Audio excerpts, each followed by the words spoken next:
I'm Darlene Carman, and welcome to the show. Lisa Curtis is CEO and co-founder of Kuli Kuli, a health food company featuring products made from moringa trees. Kuli Kuli is a phenomenal success. Since its market debut in 2014, moringa is now in 7,000 stores. Female farmers and cooperatives in 11 countries depend on the income from growing moringa for their livelihood. Hey, thanks for being on the show. Thanks for having me. It's really very much interested in what you've been doing, and your progress is really phenomenal. Thanks so much. I've had a lot of people ask me a question, you know, when I talk about your company, and it's why just female farmers? So how should I have answered that? Yeah. So at Kuli Kuli, we focus primarily on women farmers because there's a lot of research that shows when you invest in women, you invest in the entire community. So women are much more likely to use that money to send their kids to school, to provide better nutrition for their family, to, you know, buy medicine. And so we don't work strictly with only women. There are men involved, and but we really do seek to make sure that we have women in positions of power throughout the supply chain, and we really give a lot of preferential treatment to women-led farming cooperatives. And there's probably like a training program they have to go through to run the farms? So we have a whole, it's a really different process in growing moringa for, you know, the local market in Ghana versus growing moringa to sell in stores across the U.S. And so we generally will kind of work with them to understand where they're at, and then help them get set up with a whole processing center on our processing method. And we do lots of tests to understand, okay, you know, are they up to spec? If not, then where do we think that there are issues? How could they improve that process? And so provide a lot of technical assistance along the way. And we also try to connect them with different organizations that can help finance their operation, in addition to the fact that we guarantee that we will purchase all of the moringa that they grow. That's nice. Yeah. Are all of the properties, are they all the same? They get so much acreage or something, or does it vary? So they own the land. We don't own the land. They own the land. So it does vary quite a bit. You know, we're in 13 different countries now. Cool. So it varies quite a bit by country. So they're not assigned a certain amount. It's just whatever. No, whatever yeah, they have. not assigned. You know, it's a lot of times they find us and they say, hey, you know, I've never exported before, but I really want to be able to sell to the U.S. and you know, have started growing moringa, or sometimes they grow other crops and want to incorporate moringa into what they're doing, and we help them do that. That's cool. Yeah. Well, actually, we have a video, and I'd like you to tell us who we're going to see and where she's from and so forth while we watch the video. So who is it? Yeah, so this is a woman named Pirouette. Okay. She is absolutely incredible. I had the chance to meet her last year. So she, you know, as you'll see in the video, you know, pulled herself out of poverty through her moringa business and now employs 120 women in her community growing moringa. And we just helped her set up a new processing center. So we're very excited to start receiving moringa from her very soon. Well, that's great. Let's see the video.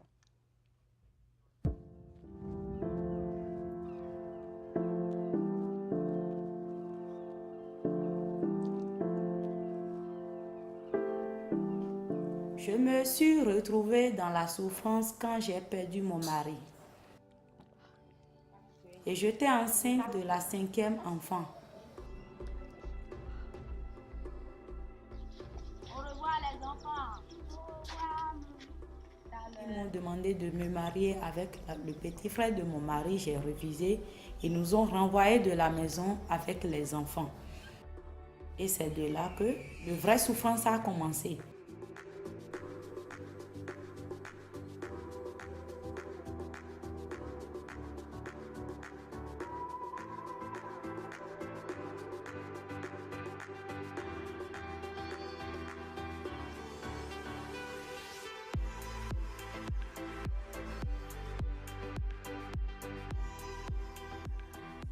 Et le cicateur n'est pas trop tranchant, donc on coupe les petits arbres. Chaque ménage ici à Dassa ont 2 ou 3 plantes dans leur maison. Mais je ne connais pas la vertu de Moringa avant de faire la formation. Et j'ai suivi la formation et c'est comme ça que j'ai démarré l'activité de Moringa. Autour de moi, il y avait des autres femmes qui sont dans les mêmes souffrances que moi.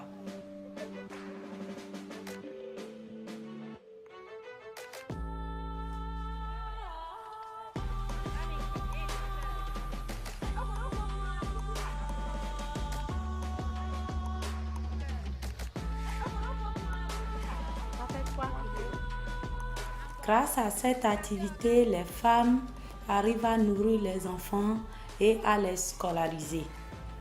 Aujourd'hui, j'ai 133 fournisseurs.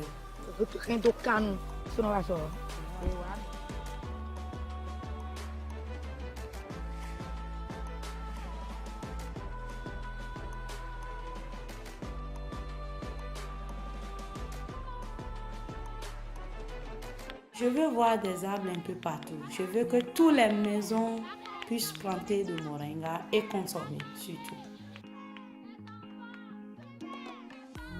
Mon espoir pour le futur est d'exporter le moringa et en même temps inclure les autres femmes qui restent.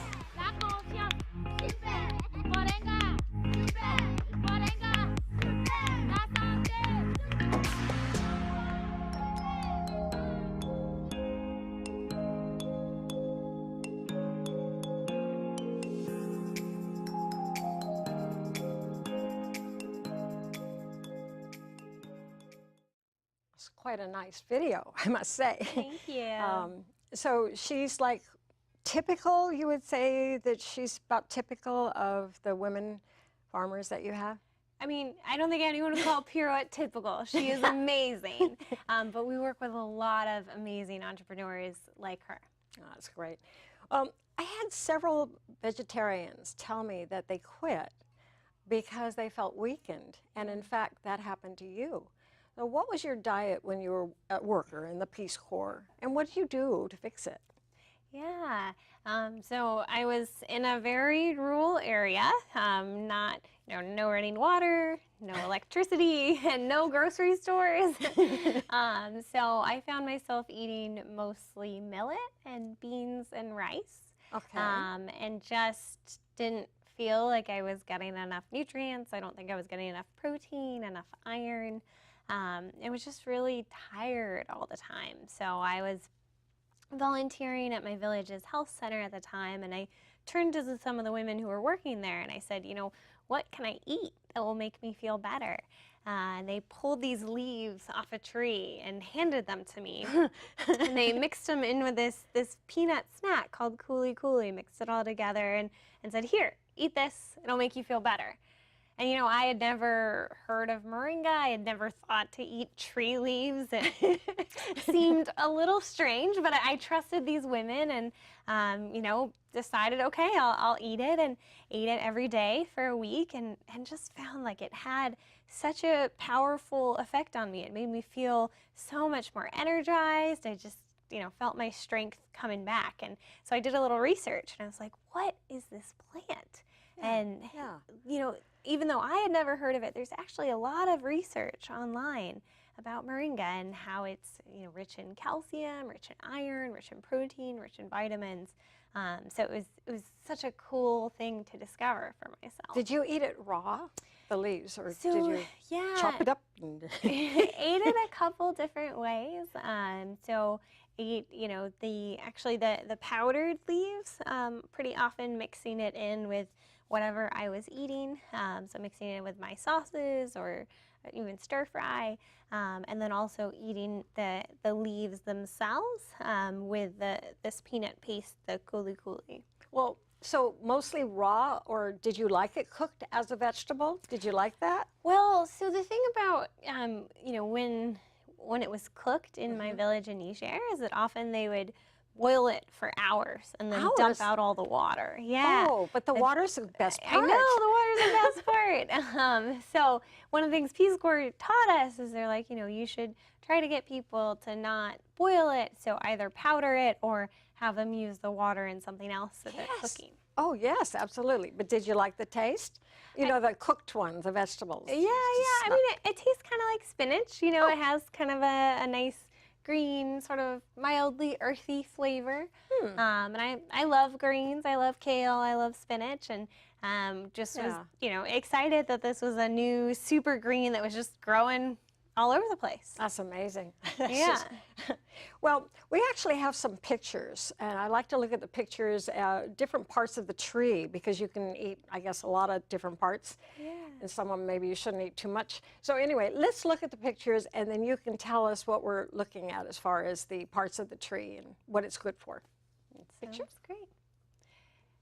Yeah, so these are the leaves of the tree. This is a adorable little girl in Benin, West Africa, who's playing with the leaves.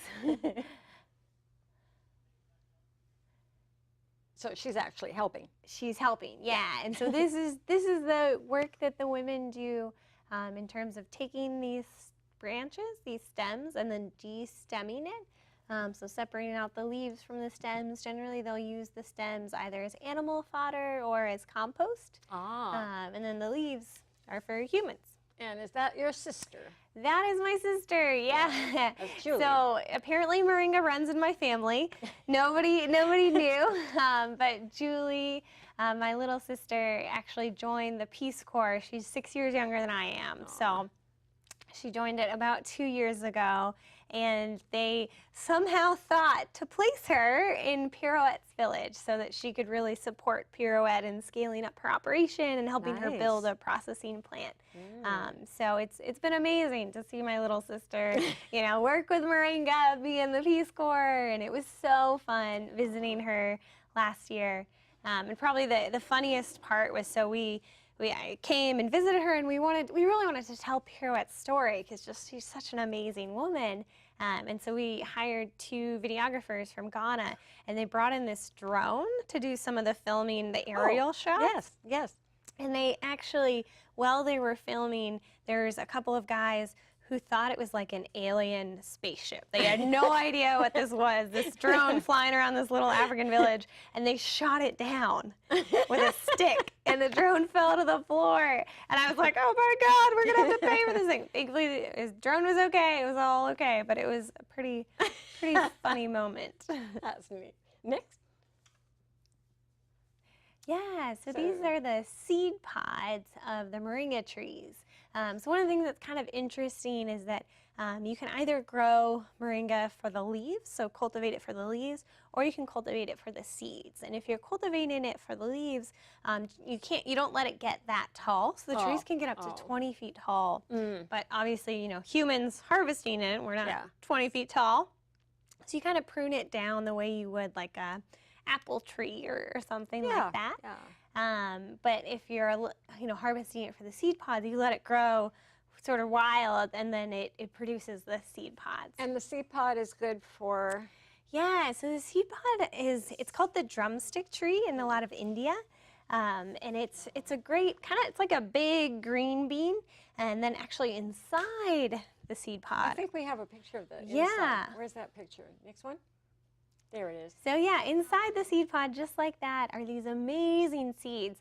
And one of the coolest tricks that they taught us in Peace Corps is you can actually put the seeds in dirty water, and the dirt goes to the seed and it purifies the water. Wow. You can look on the internet. Huh. It sounds like I'm making it up. I'm not crazy. It was a really cool thing. And the seeds are really high, have this really amazing oil, and it's really high in vitamin E.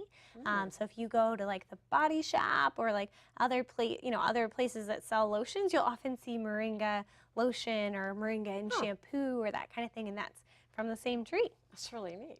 Yeah. And next one? And so this is Pirouette in her sort of version 1 of the processing. So she's been selling moringa locally in Benin for quite a while, and now she wants to add more women to her cooperative and be able to to do it an even bigger way. So we just helped her break ground on a new processing facility. So this is a picture of the old one, and can you imagine how much time and effort it is to be pounding the exercise to get powder your finger yourself. going on while you're Yeah, I mean, yeah, It's a lot of they work. thought it was so funny while I was there. I'd be like, okay, you try, and I did like 5, and I was like, oh, okay, you're stronger than me. Okay, and the next one? Flower. Yeah, these are the Moringa flowers. So the flowers make a great tea. They also smell really nice. And I've seen people also use them in, some of the lotion and stuff like that. And tea, right? And tea. Mhm. Yeah, I bet that would make a good tea. Probably be very healthy for you. It Drink is. the water. Yeah, it's good stuff. Does it produce a lot of flowers? It doesn't produce them year round, but it produces them about once a year. Once a year. Yeah, it's typical, huh? Yeah. Well, very, very nice. I think that's the last one, yes? Okay. So let's see. So here we have some powder. Oh, no, I'm not going to try it. No, I'll just smell it, and you can try it, kind of see what's going on here. Oh, very nice, very fine. So what I'm having here is the leaves, right? You mainly powdered deal with the leaves. And you meant, I'm going to turn green in a minute. Yeah. And It's good for you. It does smell good, though. It smells like other leaves that you would have for tea. Yeah. So I think you mentioned that, smoothies, it's good for smoothies. What if you're not a smoothie fan? I'm not exactly a smoothie fan. That's okay. What else can you do with it? So I often don't have time to make smoothies either. So I love adding some of the moringa alongside like chia and other pumpkin seeds into my oatmeal is a really good way. And then I add just a little bit of almond butter, and it has like a great, it blends in really well. People, we had Tyler Florence, a really famous chef here in the Bay Area, actually came to my apartment a little while ago and made a moringa encrusted halibut that was delicious. So he used it on the outside like a coating. Yeah, so he coated it. It's basically moringa breading that works really well. And then, for people who don't feel like cooking or putting in the effort, we also have smoothie mixes or bars or shots that are ready made with kind of just ready to drink or eat.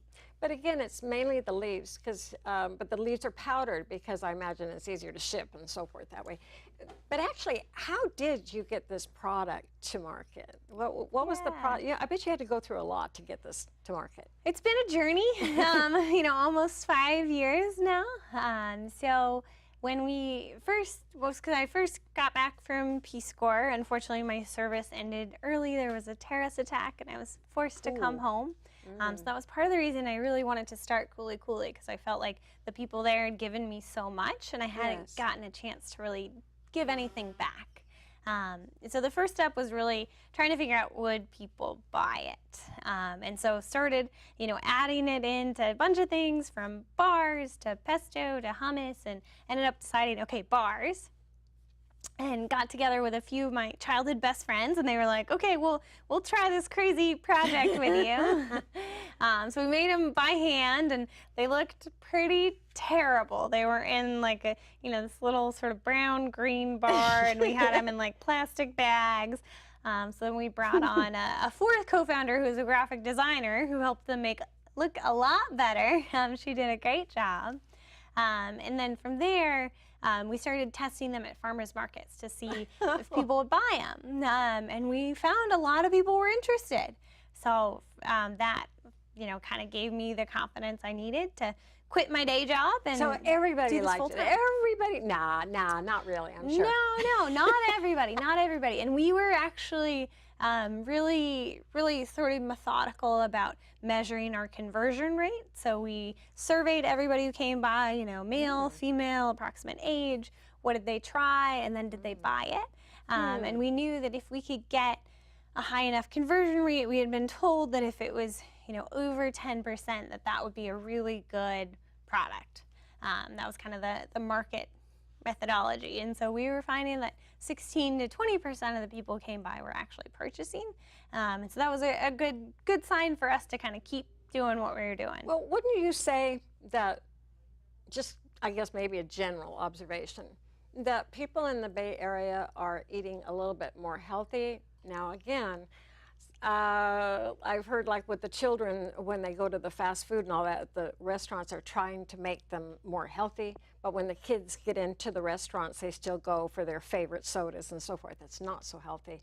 But wouldn't you say, though, that as a whole, people are trying to be a little bit more conscientious in what they put in their body? Oh, absolutely. I mean, I think, you know, Yeah. if you think about kale, like kale 10 years ago, the largest purchaser of kale in the US was Pizza Hut. And it wasn't for the pizza, Pizza Hut? and it wasn't for the salad bar. It was decoration for on top of the salad bar. Oh, that's funny. Isn't that funny? Well, it would hold up. I could see why they would Yeah, pick it because yeah, it holds up like, you know. It holds up really well. But, you know, we thought of kale as a backyard weed not that long ago. Yeah. And I think in that same way, you know, with arugula, a lot of people thought that was too spicy. And even just the consumption of spinach, like certainly Popeyes helped a bit, but I also think as Americans, we've noticed that we need more greens in our diet and that greens are incredibly healthy. And variety. And variety. I tried arugula for the first time in France. Mm, I didn't know what I was eating. I didn't know what was different about the salad. yeah. And I just tasted it and I thought, what is this? It took me a long time to find out what it was. Yeah. Because people look at you, you ask, you know, they're used to it. In France, I guess, and they're just used to it. But for me, that was outstanding. I thought it had such a great taste. Yeah. And it took a long time. And of course, now you can buy whole bags of it. But I just noticed, even just my own supermarket, how things have changed. More So organic fast. sections and more variety. There's so many things I don't even know what it is. I'm so curious about to know what it is. But I noticed that I think that there's a great interest in people really wanting to eat a little bit more healthy than what they do.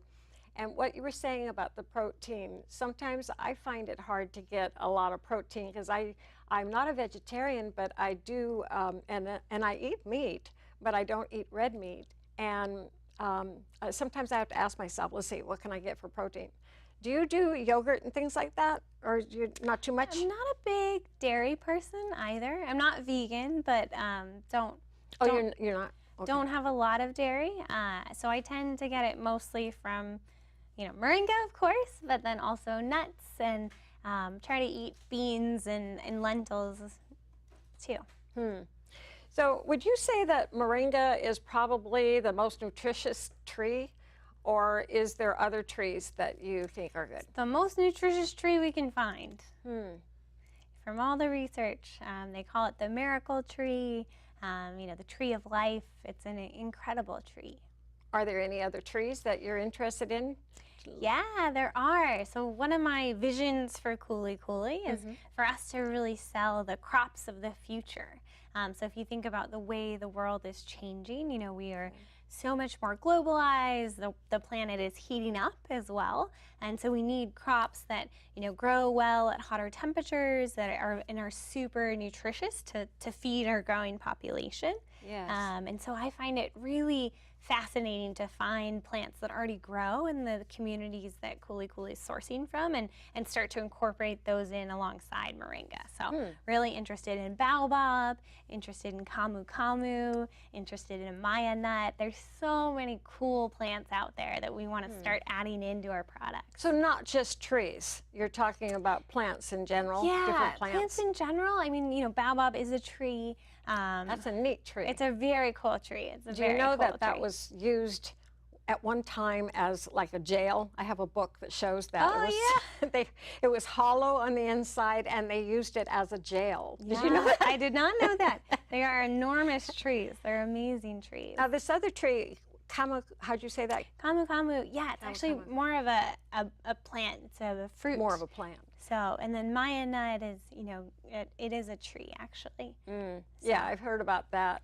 So, so you want to expand. Would you be growing these trees worldwide as well in the different countries, trying Yeah. to promote? I know that you're already growing a lot of trees, right? We are growing, yeah, over 1 million trees. Oh, And one of the things we're really interested in is how can we intercrop different plants with moringa. so that we can provide the soil with a diverse ecosystem, and then also provide the farmers with a diverse set of income streams that, they harvest moringa every 3 or so months, but in between then, can they be harvesting, something else that's growing with their moringa? If the leaves turn yellow, then they're not good anymore. They're past the prime. You have to get them when they're just pink. Yeah, you want to get them when they're just peak. It's like with any other vegetable, I guess. Young, green. If you're eating it, Yeah, exactly. So is there anything else you'd like us to know? We've got about a minute. So is there anything you'd like to say about what's coming up? Yeah, well, we just launched a new product, new smoothie mix that we're super excited about, chocolate peanut butter, which is my personal favorite in terms of a combination. I love peanut butter. So yeah, super excited about some of our new products, and excited to continue to grow and continue to make an impact on improving nutrition and livelihoods around the world. I just think that you've done a marvelous job, what you're doing for so many people. I just think that's very cool. And it all came from your experience in the Peace Corps, which I think is awesome, and what you learned there.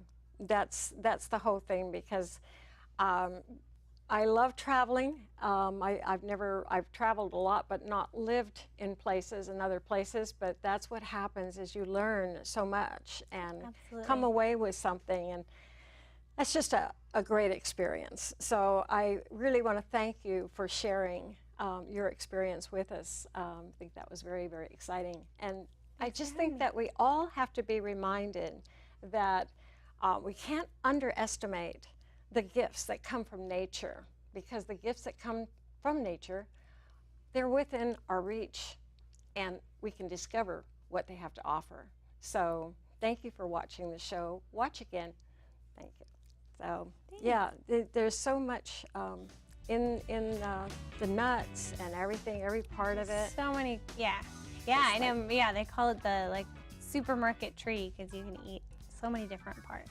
Yeah, and then of course we didn't talk about the parts you shouldn't eat, but yeah, that sometimes scares people.